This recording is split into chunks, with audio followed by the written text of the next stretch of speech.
making a few calls, trying to make something happen. You know?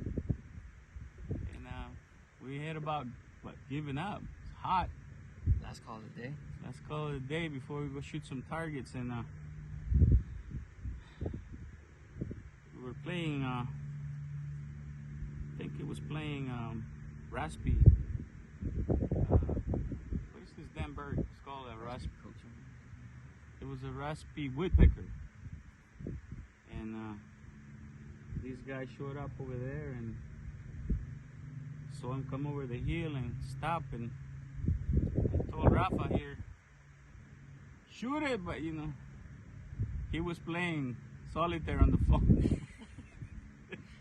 Took too long, so I dropped him before I let you have him, bro. Thank you. You're so kind. Oh my God. What would I do without you? Where you at, Jose? This would have been you. I told you we were gonna get one, but you know, you drink and then you can't get out of bed. Missed out. Yeah, bro. But it's probably a year and a half young, year and a half old coyote. It's not a pup, but he's not old. Still big. But we're equal opportunity killers. Yep. We don't discriminate. Deer killer down. Yeah, we shoot them when they're 10 pounds and when they're 35 pounds. Don't matter.